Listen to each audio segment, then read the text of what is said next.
This is Film Center, your number one show for real entertainment industry news. No fluff, all facts.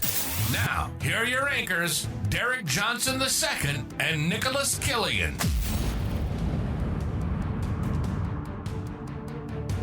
Hey everybody, welcome to Film Center. My name's Derek Johnson II.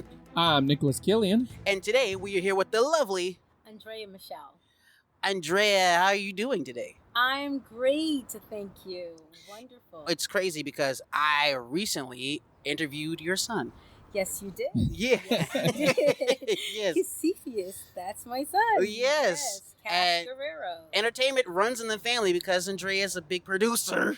She out here in Los Angeles.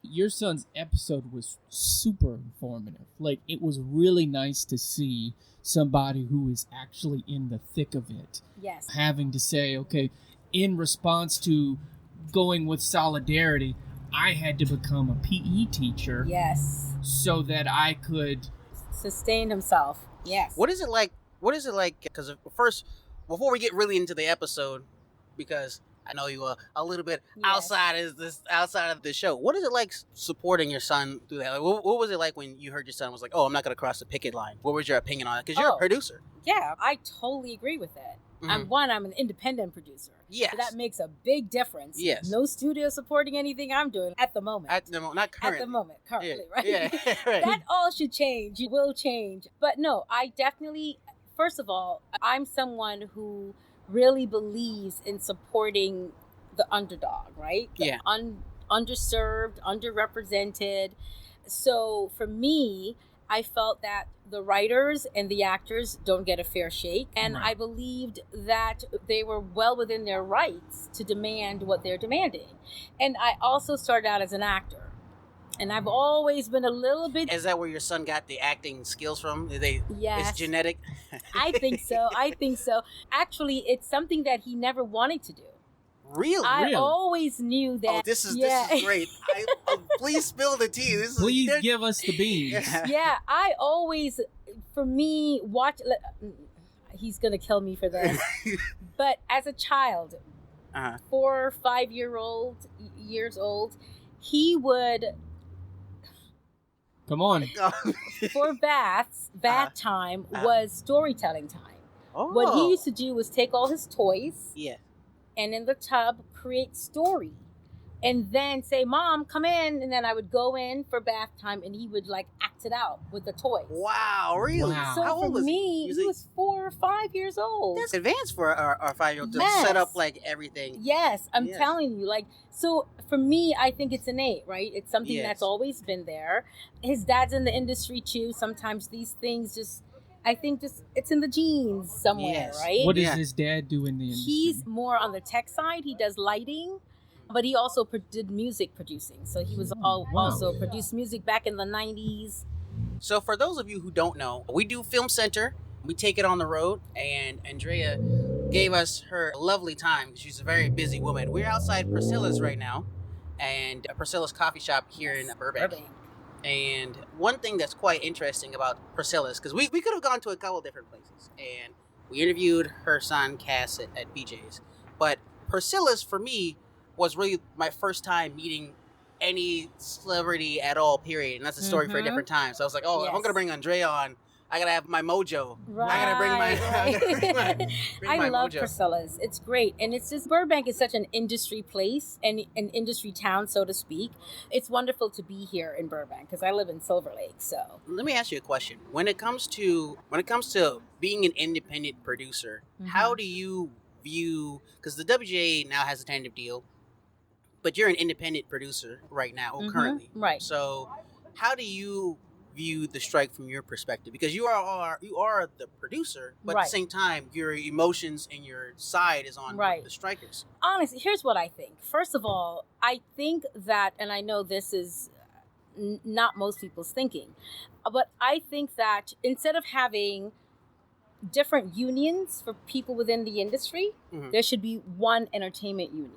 Really? Because we fight against each other's benefits, right? So the producers are fighting against the writers, and the writers are from the actors. We're all impacted by it. If we had we had solidarity in the industry, then we wouldn't have that issue, right? It would all be fair. Right. So I don't like the idea of the actors having one union protecting them. In fact, the actors used to have separate unions. AFTRA and SAG used to even be exactly, different. and then now they separate, merged. yeah. Exactly, and they merged. And I don't know that it necessarily changed anything for us, for the actors, because we still get the raw end of the deal anyways. You make the least money, unless you're a 1%er on productions. We're the last man in, that kind of thing. But speaking from an actor's perspective, but from a producer's perspective, and just for me, in terms of fairness, I think if there was one umbrella, and we're all going for the same goal. We want successful product, right? A successful film. And for those of us who don't know specifically, when you say successful, because there are some people who listen to our show, and our show is geared towards people who are in the industry. Right. But for anyone else who might not be listening, can you define successful projects like films and television? Okay. Or at least a little bit. Yes. Success for me, means we get it done, right? We get it on time and on budget. But it also means that it's something that you can put out to the public and people will see it and enjoy it and be impacted by it. So you want a product that you're proud of. And everyone that's engaged in it, worked on it, they're proud of it.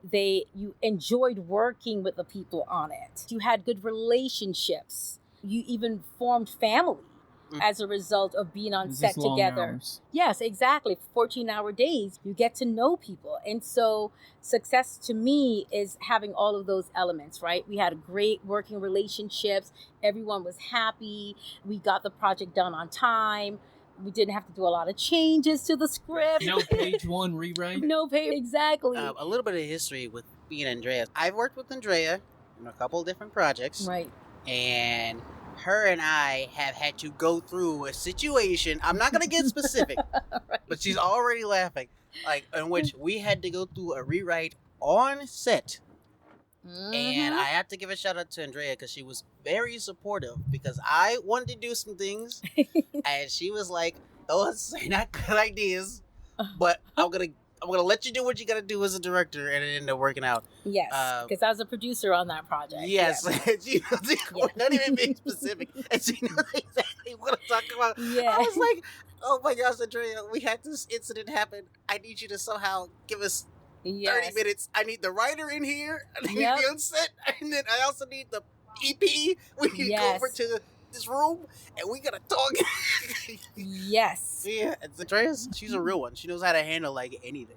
One question that I would have for you and would want to ask you, I think you made a very important distinction at the beginning of the show by saying you were an independent producer and not a studio producer. Now, of course, the strife between the producers and the writers and the actors. Can you explain to our audience for us the difference between a studio producer and an independent producer like yourself? Sure. Okay, so basically the studio producers are the big entertainment companies, right? The big studios, the Warner Brothers, the Sonys, those are the bigger studios. And so the people that work on those lots and in the capacity as producers on their projects, they're different from the people that are finding a script and going to find the money, the financing, and begging your friends and family to support your film and getting it done that way. The studios generally have a budget. Everything from nuts to bolts, they finance everything. They take care of everything. Independence part, grassroots, right? Yes, independence, guerrilla style, grassroots. And there are smaller studios that do independent things as well. So your A24 is a smaller studio. They're not quite as big as Warner and Sony and Paramount and those other companies. And they tend to be more, do independent projects, right? They're independent projects as well. Right. And then where would you say the independent producers fall in line as far as this whole controversy goes? Because they're in the middle. Yeah, I think we're in the middle only because you have the title producer, right? Because we don't necessarily operate in the same way that the studios operate with their writers. It also makes you non-exclusive. Like, so there's a lot of producers who like they work only for HBO, or exactly, only for Warner. exactly. Or being independent, you can work on any you kind can of work on project anything. Yes, and those production companies, they can get writers from different places. They can get scripts and they mine projects from different places. Whereas the studios, first of all, you have to have a representative to even get in the door, like as a writer to get there. And then they hire the writers. So the writers are on staff, as opposed to with independent companies and things. We don't necessarily have the writers on staff. It's more contract based with everything. Mm-hmm. Project based, exactly. So yeah, and a lot of times with myself, once I take a project, for example, I get a writer and I option their script, or we agree that I'm going to produce it, we pay the writer a fair thing, or we have a fair deal negotiated, and the writer has a lot of say in what they negotiate. Whereas with the studios, that's not necessarily the case. And I think one of the things that the writers were discussing too was the fact that with streaming, they weren't getting residuals and things like that, right? So with an independent producer, especially now, those things are negotiated. It seems as an independent producer, you're a bit more hands-on with the projects, and you, absolutely, if I could say, care about them a bit more from ground to complete you're a little building. bit more on the producers are a lot of times on the development side anyway, but it feels like you're on it for every bump of the ride compared to those who were studio producers where they can just pass off some stuff to some. Absolutely. And delegate things. Absolutely. We, as independent producers, and for me in particular, I take projects that I absolutely care about because I'm more on the side of like socially relevant content. Mm-hmm. So I like projects and things that are going to be impactful. So what does it take for a producer like yourself to get interested in a project outside of just straight up, because I know there's a lot of variables to consider, because you just said, I like things that I think they're going to be impactful. What else about a story or a project like catches your interest where you're like, okay, I think I'm going to be a part of this? Because it's a lot of work.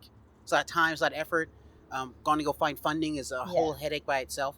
So what about a project makes you say, okay, I want to be part of it? To be fair, I would consider myself more of a creative producer than a funding producer, because that's something that I'm really working on, like getting to the place where I have the network, number one, to be able to approach people for money. So I don't necessarily do a lot of that currently, but it's something that I like for my own projects I have to do. But it's not something that I enjoy doing. I think anyone likes to enjoy no, there are funding. people that love to find money. There's a very certain breed of people. And I need to find more of those people to work with. And they're always being scooped. Every time I have a funding partner, every time I talk to him, I'm like, oh, hey man, what are you doing? He goes, I'm in London for the next 4 months. Yeah. And I'm like, you're working on something. He goes, yeah. And I'm like, in fact, he's booked up for the next 2 years, especially after the strike. I talked to him the other day. He said, "Yeah, I have work for the next 2 years." Yes, because I can't even. Because a lot of that's one of the talking in looking at filmmaking and where filmmaking is going. You're like, oh, you can make a movie on your phone. Come on, let's be real, right? It's so. I think it's so simplistic to say that, and to say that to filmmakers too. And so we have people on TikTok, we have people on Instagram making films on their phone.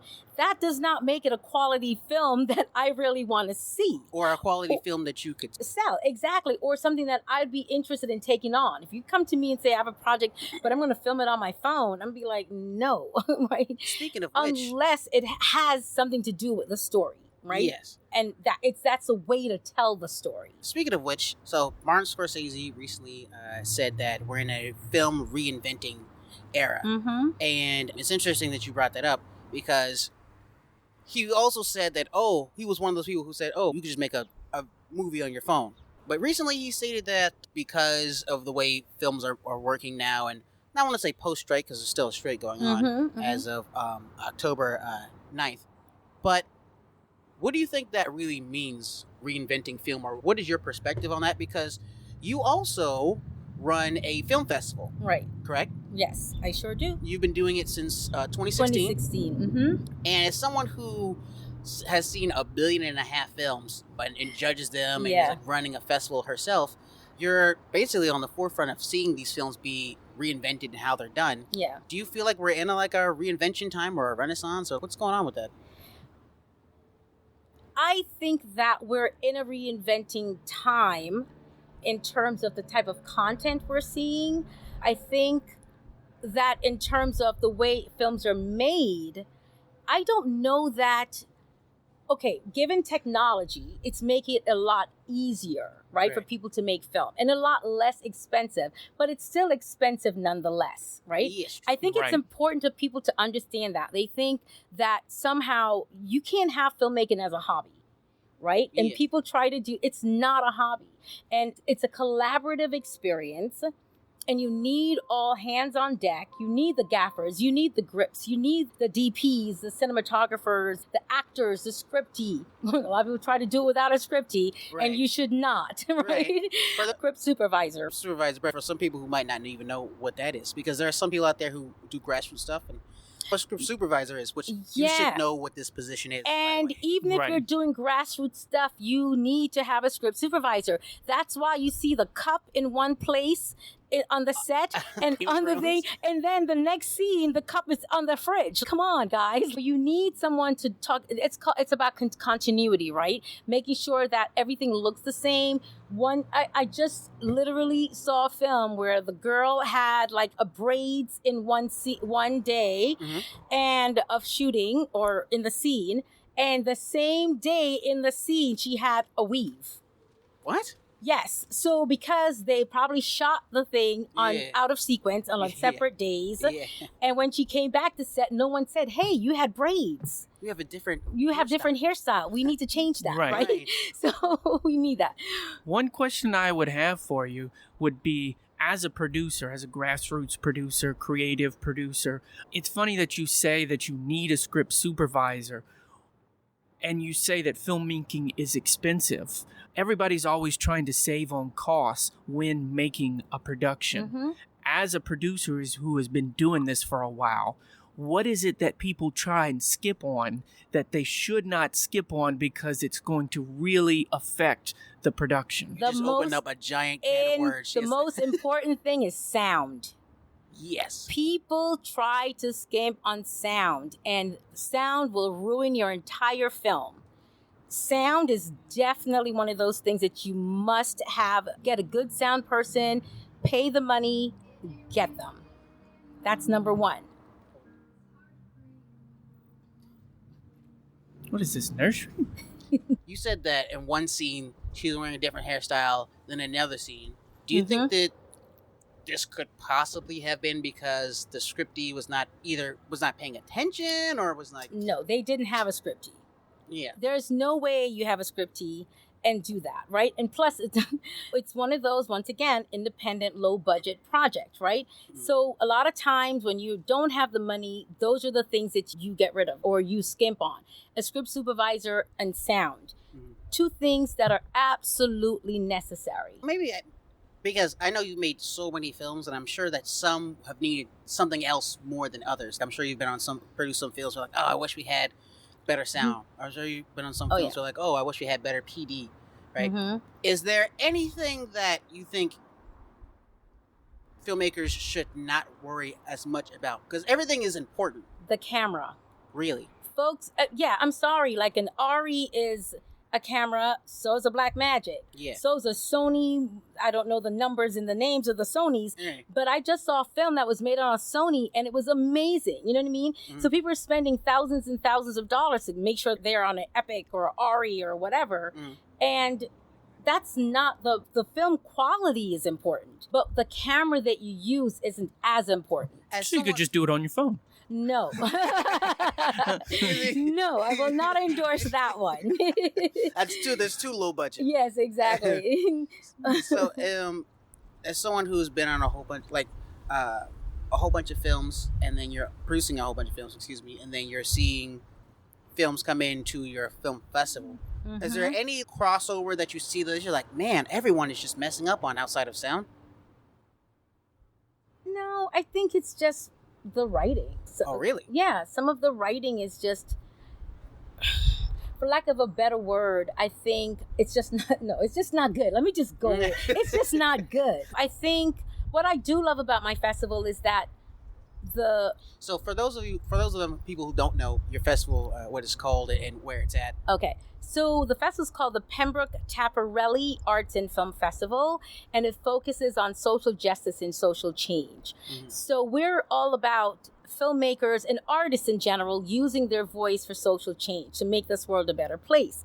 So the films that come into my festival, the artwork that we see, all have to do with some social justice issue, something that is relevant to that space. We get films from all over the world. It's an international festival, so we get films from all over the world that focuses on that. So the good thing is that I love the fact that filmmakers are out there tackling these subject matters. They're tackling racism. They're tackling domestic violence. They're tackling food insecurity. They're tackling medical apartheid. They're tackling these issues. So gender issues.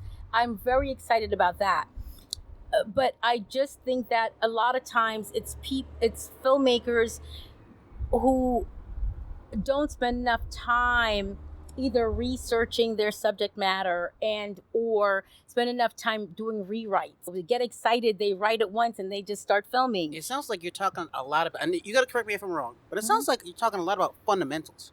You're talking about, hey, everyone knows you got to have a camera and you got to have sound, but you're like, they're not doing well in sound. Everyone knows there has to be a script, but then they don't spend time on the script. They spend time on the lenses, and so it seems like a lot of the fundamentals. They're doing all the bells and whistles, but aren't focusing on the fundamentals. Yeah, but come on, how many times have you watched some big budget film that didn't make sense? The script was horrible. Yeah. So yes, it doesn't. It's fundamentals, but it's not just beginning filmmakers, right? Mm-hmm. It's an industry of people that we're in a microwave society where everything should be fast and already done.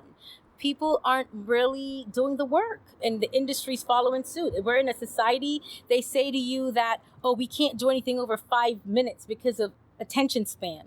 Which really? Isn't true, because how do you live in a society that says, our attention spans are getting shorter, but Netflix has proved that people binge things more often than not. Exactly. So that's why I don't ascribe to that. And that's why people complain to me about the length of the name of my festival. Oh, it's too long. It's too... Really? Okay. You should change it. When I first started it, I had people who were interested in working with me on it financially. And because I wouldn't change the name of my festival, they backed out. But I'm not going to change the name of my festival. You ask me what it means, or go look it up. Look up the word Taparelli. You'll see Luigi Taparelli. He coined the phrase social justice. How can I meaning to it? Exactly. How can I have a festival about social justice and not be willing to honor the person that coined the phrase in 1834? It's a little funny because you're like, you had to have some of your own social justice to name it about social justice, right? Exactly. One question that I would ask you, which I think would be very interesting to know, is you said that this film festival was international, right? Yes. From countries from all over the world. Mm-hmm. Are there certain countries that have certain signatures that the content from this country focuses on this, and the content from this country focuses on this, and Interestingly enough, I would say Iran. I get so many submissions from Iran, and a lot about gender issues. Really? Yes, and I was surprised at how much material comes in related to gender issues from Iran, and a lot of the films are not being able to be shown in Iran. How do you handle those kind? Because your film festival isn't like others where it's all just, there's not a whole bunch of like tons of crazy action films and like that. So how do you handle so many? It's about social justice, which is the common thread, but how do you handle it being from so many different cultures, right? Like, but that's the beauty of it, right? Because that's one of the reasons why I did this and did it that way, was because I wanted to learn how other people were dealing with these issues. I wanted to see how gender issues were being impacted in other countries, and how because the filmmakers are the ones that we learn about other cultures through film. Right. Yes. We learn through that lens. Exactly, through their lens. So that was one of the reasons for doing this, because we experience racism in this country. As a Black person, I experienced racism in this country. So I wanted to see how racism is affected affects others, I should say, in other countries, other parts of the world. Is it an issue? I want to see how we talk about domestic violence a lot in this country. No one thinks about domestic violence in the Netherlands. That's true. But it happens. We've had films. It was important for me to see how other countries and other people were dealing with these issues. And we learn about that through the lens of the filmmakers. When is it happening this year? It's happening November 3rd and 4th. November 3rd and 4th. Yes, in downtown LA. So this is in LA. It's going to be downtown at ArtShare LA. Where can people buy tickets to it? Online at www.ptaff or at Afton Tickets, AFTON tickets.com. You can find our festival PTAF or Pembroke Taparelli Arts and Film Festival. You can find it on our website, which is ptaf.org, or you can find tickets at Afton Tickets as well. Okay. Yeah. It's been so great talking to you, and especially I know that you're very busy. Is there anything else that you think that people who want to talk about social justice really need to consider? Is it just that you just got to get it out there, or is it more about focusing more on the story? Because some of them are like even the fictionalized versions that come in are based on real life objects. Exactly. Real life obstacles. I think one thing I would say is that a lot of filmmakers don't address social issues in their films because they're afraid of it not being able to be commercial. Right. So that's one of the main issues. I remember reading about a filmmaker, and I don't want to say his name because I want to say it's Michael Bay, but I'm not 100% sure. But I believe he did like Transformers, right? Yeah, he did He did and Transformers. so he did all of those movies, and he had a passion project that he wanted to do, but he did all of those films first, and then he embarked on doing his passion project. And I forget the name of it currently, but I believe it had to do with war or something like that. I want to say Patriot or something. I can't remember specifically. But that's a lot of people's attitude, right? I'm going to go do the big blockbusters first, and then I'm going to come back and go into my passion project. A lot of them never come back. A lot of them never get the opportunity. They never get the opportunity. And I think it's so important that we use our voice to make this world a better place. And who better to do it than filmmakers? Remember, we're creators, right? So as creator, right, we're close to God as creators because God created. So on some level, you're God in the film world, right? Because you're creating content. You're create things with a purpose, right? Focus on, I maybe I'm wrong with this mentality, but I do believe the money will come. Do what you love, the money will come. I do believe that. Use your voice, the money will come in some capacity, some way or shape or the other. Recognition will come. Use your voice, make this world a better place. That's really what I believe. So are you saying that recognition, money, profit, all of that is a byproduct of a good film that you have a passion for? I think so, yes. I think so. There are a lot of people who spend years making, for example, I think it was called The Apostle? I think, was it Robert Duvall? See, now I'm not 100% sure, but I believe it took him a very long time to make that film. One, because it was a passion project, and two, he couldn't get financing for it, right? Because it was a great film. Now, when he finally got it done, I think it took 10 years or something like that. Finally got it done. It was a successful film. Now, sometimes success doesn't necessarily mean money, right? So you have to define that for yourself. Exactly. Success is a byproduct of doing what you love. Success is a byproduct of telling your story in your own voice, making an impact on society, making an impact in the world. Now, once again, like you just said, you have to define what success is for you. For those people who are looking for money, I can't say that it's always going to be money as a byproduct, right? But I can say that you're going to sleep well at night, that you got it done and you got it out of you. You gave birth to it. Right. Andrea, I thank you so much for coming on to our radio show and talking to us.